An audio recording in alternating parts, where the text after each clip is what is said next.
Baik, Assalamualaikum semua penonton-penonton ataupun peminat-peminat Paint with Hans ya.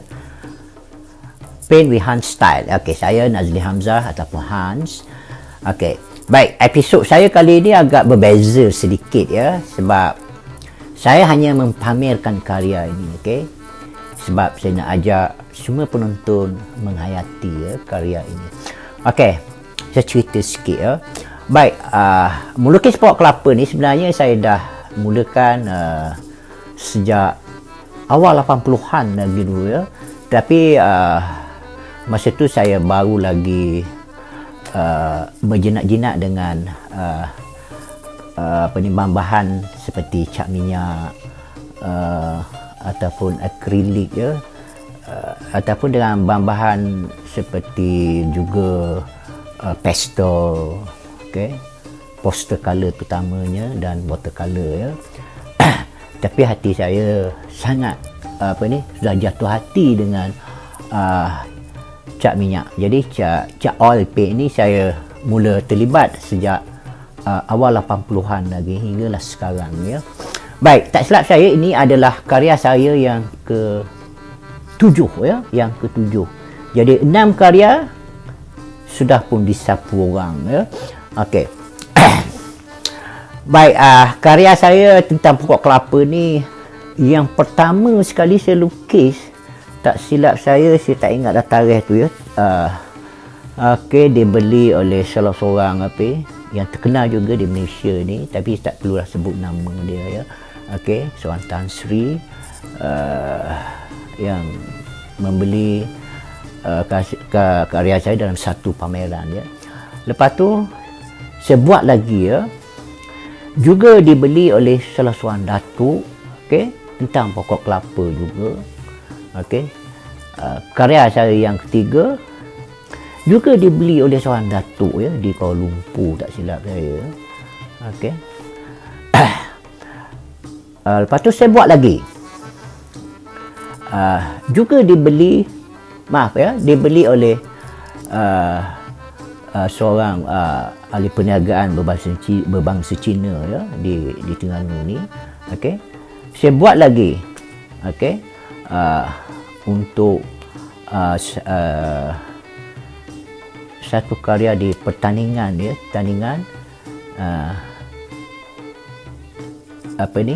untuk satu pertandingan saya buat tentang pokok kelapa. Tapi adalah cerita-cerita di sebaliknya ya. Dan saya mendapat tempat pertama dalam pertandingan itu ya. Okey, syukur alhamdulillah. Lepas tu saya buat lagi ya. Okey, saya buat lagi juga dibeli oleh seorang datuk ya. Okey. Dibeli oleh seorang doktor ya. Okey. Jadi saya melihat potensi tu pokok kelapa ni sebenarnya sangat potensi untuk laris ya, untuk laku sangat luas ya. Okey. Tapi ini karya saya yang ke-7 ni pun saya pun banyak menerima daripada peminat-peminat yang bertanyakan berapa saya nak jual. Jadi setakat ini saya belum lagi berhasrat untuk menjualnya. Okey, setakat ini saya masih lagi menyimpan sebab saya masih lagi seronok melihat hasil karya ini. Jadi Climbing the Heaven ni adalah karya saya yang ke-7 ya, yang ke-7. Saya hanya meletakkan seekor tupai ya. Okey, seekor tupai.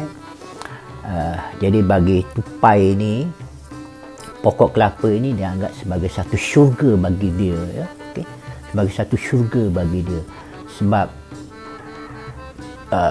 makanan yang diperlukan itu semua berada di situ ya.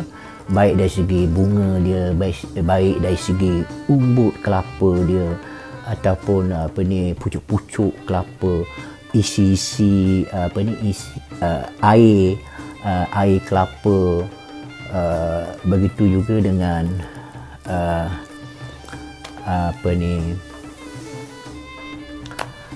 kelapa itu sendiri jadi satu makanan kegemaran santupai ya. Dalam masyarakat Melayu, kalau kelapa ditebuk tupai ni ada maksud lain lah ya. Okey. Cuba cari sendirilah ya, apa maksud kelapa ditebuk tupai. Okey. Ini ada dalam kehidupan peribahasa yang berkaitan dengan kehidupan dalam masyarakat Melayu. Kelapa ditebuk tupai. Saya beri gambaran, nampak luar elok je, tapi sebenarnya sudah bertebuk ya. Okey. Baik. Jadi apa yang menyebabkan saya minat dengan lukisan pokok kelapa ni? Nombor satu, saya minat ataupun saya suka sangat melihat kepada cahaya-cahaya yang keluar mencelah ya, di antara daun-daun, di antara biji-biji dia, biji-biji kelapa ya, dan bayang dia tu jatuh bertimpa-timpa. Itu yang menarik perhatian ya. Yang saya kadang-kadang kalau lihat pokok kelapa, dalam pokok kelapa yang ada cahaya-cahaya yang jatuh di atas tu, saya memang termenung tengok sekejap, sebab saya seronok tengok. Kalau kebetulan saya bawa kamera, saya akan ambil. Betullah saya bila saya berjalan mana-mana, saya akan tengok pokok kelapa tu ya. Okey. Kalau cahaya tu menarik perhatian saya akan ambil. Jadi Climbing the Heaven ini saya harap ya bukanlah karya saya yang terakhir. Saya pun ada lagi niat ataupun semangat yang masih bergelora untuk melukis pokok kelapa ni ya, pokok kelapa. Tapi mungkin saya akan gabungkan dengan pelbagai idea ya, untuk menampakkan benda itu tidak terlalu stereotip ya. Karya 1 hingga Seraya Datu ni nampak stereotip ya. Karya yang sebelum ini ada setengah tu saya bubuh yang menjadi koleksi ya, Museum Negeri Terengganu, iaitu Nostalgia Wow Kenyuk Bahu ya. Saya gambarkan wow yang terlekat di pokok kelapa ya. Wow, maaf, layang-layang ya. Dan layang-layang itu diperbuat daripada kertas surat khabar, dan pada kertas surat khabar itu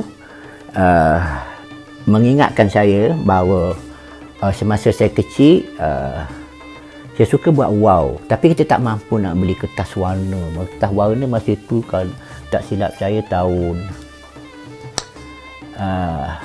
60-an tu dah mahal dah. 30 sen selai, 30 sen selai tu mahal lah ya. Okay? Jadi saya biasa ambil kertas surat khabar. Jadi dalam kertas surat khabar tu, dalam berita surat khabar tu, ada tercatat satu berita yang hangat ketika itu di Terengganu, iaitu kisah kepala ikan air nasi dagang dijual dengan harga RM40 seketul. Ada kisah satu yang jadi satu sensasi dulu di negeri Terengganu ya. Namun itu bukan perkara pentingnya. Jadi yang ini adalah seekor tupai ya. Jadi tupai ini adalah lambang kehidupan kita. Okey. Jadi manusia ini sebenarnya dia hidup ni kebanyakannya ialah mengejar kepada kemewahan, dan kemewahan itu kalau boleh dia nak kekalkan abadi ya. Okey, nak kekal abadi, kemewahan yang boleh dia gunakan sampai ke anak cucu. Okey. Jadi Climbing the Heaven ni ialah mengisahkan kehidupan manusia yang mengejar kemewahan. Okey, baik. Saya rasa itulah saja ya tentang Climbing the Heaven ni. Ya, mengapa pokok kelapa jadi pilihan saya? Saya dah terangkan ya. Saya memang terlalu jatuh hati ya. Jatuh hati bila cahaya jatuh di celah-celah dia tu, ada biasan-biasan cahaya, daun, di atas daun, di atas tu batang dia ya. Lepas tu dan kita melihat dia ada imej kelapa yang sudah tua, yang nak masuk usia tua, dan yang masih remaja, dan yang masih berpucuk, yang yang baru sedang membesar. Jadi benda-benda itulah yang menarik perhatian saya, ya. Okey, sekian sahaja, syarat penonton fahamlah, ya. Saya hanya bersantai tentang karya ini, ya. Okey, sekian. Wabillahi taufiq wal hidayah. Wassalamualaikum warahmatullahi wabarakatuh. Okey, sekian. Semoga kita jumpa lagi, ya. Assalamualaikum warahmatullahi wabarakatuh.